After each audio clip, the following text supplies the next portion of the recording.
अब हम लोग क्वेश्चन नंबर 4 सॉल्व करेंगे। क्वेश्चन नंबर 4 क्या है देखिए, एक्स स्क्वायर धन क्या है 5x की घात 3 बराबर खाली स्थान दिया है, फिर ब्रैकेट में लिखा है 1 + 5x। लिखा है कि नहीं लिखा है? कहने का मतलब ये है कि यहाँ पर किसका निशान है? गुणा का। ठीक है, तो आपको सबसे पहले प्रश्न को समझना है। तो समझ में कब आएगा? जब हम ध्यान से देखेंगे। समझ में आ रहा है ना? तो ध्यान से देखिए क्या हुआ है यहाँ पर, कौन बतलाएगा? तो यहाँ पर देखिए क्या हुआ है, यहाँ गुणा का निशान है, मतलब कुछ न कुछ चीज ये दोनों से क्या हुआ है? बाहर हुआ है। हुआ है कि नहीं हुआ है?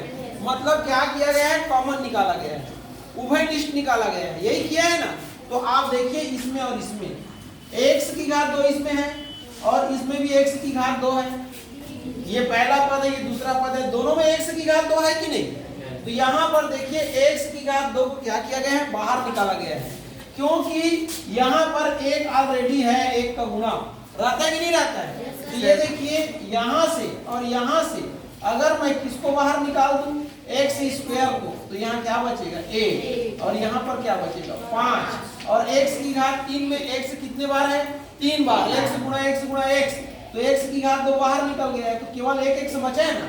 तो यही इतना तो दे दिया है। देखिए 1 धन 5x उधर दे दिया है ना? क्या नहीं दिया है?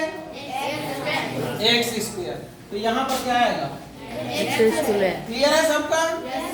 इसके बाद यहाँ पर आ जाइए, लघु वृत्तखंड का कोण खाली स्थान होता है। देखो अब भी देखे हैं, ये अभी मैं समझाया हूँ, ये वृत्त है करके समझाया हूँ ना, और इसमें A बिंदु है और ये B बिंदु है, तो ये लघु वृत्तखंड है, बतलाया हूँ। अब इसमें एक बिंदु लेके ऐसा कोण बना देंगे ये, तो ये लघु वृत्तखंड का कोण है। कैसा दिख रहा है? तो आपको अपने मन से नहीं सोचना है। यहाँ पर देखो विकल्प दिया है अधिक कोण और वियोग कोण का, तो सही ऑप्शन कौन सा है? अधिक कोण। तो दोनों में से एक का चुनाव करना है, तो यहाँ क्या लिख देंगे? अधिक कोण लिख देंगे। क्लियर है? इसके बाद यहाँ पर आ जाइए क्वेश्चन नंबर 6 में देखिए, x की घात 2 ऋण 25y की घात 2 बराबर इतना दिया है, फिर खाली स्थान कर दिया है। मतलब इसको देख के पहचानना है कि ये क्या है। बतलाइए क्या है? सर्वसमीकरण। क्या है? सर्वसमीकरण। कौन सा? 3। ये देखो, ये इसको हल करेंगे, ये x का स्क्वायर ऐसा बनेगा ना, और ये 5 की घात 2 बनेगा और ये ऐसा बनेगा। तो x का स्क्वायर ये वाला, ये और एक साथ लिखेंगे 5y की घात क्या हो जाएगा? 2। तो इसको कैसे लिखते हैं? x धन 5y और गुना x ऋण क्या लिखते हैं? 5y। ये ऐसा लिखते हैं। तो क्या दिया है हमको? x धन 5y दिया है ना, फिर गुना करके छोड़ दिया है, तो इसके साथ में कौन आ रहा है? x ऋण 5y। ये x ऋण 5y, यहाँ पर क्या आ जाएगा? x ऋण 5y। सबको समझ में आ रहा है? अब देखिए, खाली स्थान चतुर्भुज में सभी कोण आपस में क्या होते हैं? बराबर होते हैं। इसको उस दिन समझाया था। दो ही ऑप्शन दिया है, देखिए आयत और समचतुर्भुज। ये दोनों का गुण आपको पता होना चाहिए। आयत का क्या बतलाया था? याद कीजिए। तो आयत का बताया था मैं, देखो ये ऐसा बताया था आयत का, ये जैसे बताया था ना, आमने सामने की भुजा बराबर और समांतर होती है, ये आमने सामने है, ये भी बराबर और समांतर होगी, और चारों कोण समकोण होता है 90-90 अंश का। ये बतलाया था कि नहीं बतलाया था? ये देखिए इसमें चारों कोण बराबर हो गए ना। अब समचतुर्भुज की बात आती है, तो समचतुर्भुज का क्या बतलाया था? तो समचतुर्भुज का ऐसा बतलाया था, ये आमने सामने की भुजा क्या होगी? बराबर व समांतर होगी, बोला था ना। लेकिन ये कोण को बोला था क्या? कोण को बोला था क्या? नहीं बोला था। तो दोनों में से कौन सा विकल्प सही है? आयत। तो आयत को टिक लगा देना और यहाँ पर क्या लिख देना? आयत लिख देना। अब देखिए 15 सेंटीमीटर आधार व 10 सेंटीमीटर शीर्ष लंब वाले समांतर चतुर्भुज का क्षेत्रफल क्या होगा पूछ रहा है। पूछ रहे कि नहीं पूछ रहे? क्या पूछ रहे? देखिए 15 सेंटीमीटर आधार व 10 सेंटीमीटर शीर्ष लंब वाले समांतर चतुर्भुज का क्षेत्रफल क्या होगा बोल रहा है। इधर देखिए, ये समांतर चतुर्भुज है, ये देखिए ये ऐसा आ रहा है समझ में? ABCD क्या है? समांतर चतुर्भुज है। क्लियर है?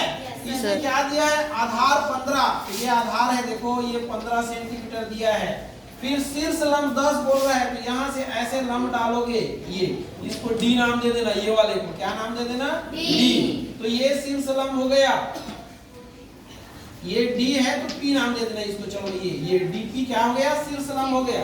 ये कितना दिया है, 15 सेंटीमीटर, 10 दिया है, सॉरी कितना दिया है, 15 इसको दिया है, 10 सेंटीमीटर इसको दिया है। ये लिख लिए। अब क्या ज्ञात करने को बोला, इसका क्षेत्रफल। तो ये देखिए समांतर चतुर्भुज का, ये समांतर ये चतुर्भुज का ये क्षेत्रफल बराबर क्या होता है, कौन बताएगा। तो समांतर चतुर्भुज का क्षेत्रफल बराबर होता है, क्या होता है, ये नीचे लिख देता हूं। ये देखिए आधार गुणा शीर्ष लंब, क्या होता है, आधार गुणा शीर्ष लंब, ये होता है। देखो तो आधार कितना है, 15 है ना, और शीर्ष लंब कितना है, 15 सेंटीमीटर है ना, ये, और शीर्ष लंब कितना है, 10 सेंटीमीटर है। ये देखिए ये तो 15 दशमलव कितना होगा, 150, और सेंटीमीटर क्या हो जाएगा, वर्ग सेंटीमीटर। ये तो कितना है आंसर, 150 वर्ग सेंटीमीटर दिया है क्या, कौन सा दिया है, ये इसको दिया है ना, तो यहाँ लिख दोगे 150 वर्ग सेंटीमीटर। ये क्लियर है। अब देखिए ये वाला सवाल 9वां, 81, 74, 69, 73, 91, 55, 61 का समानांतर माध्य ज्ञात कीजिए। ये तो कर लेते हो आप लोग, बन जाता है कि नहीं बनता है, समानांतर माध्य बन जाएगा ना। तो ऐसे आपको सॉल्व करना है, ठीक है।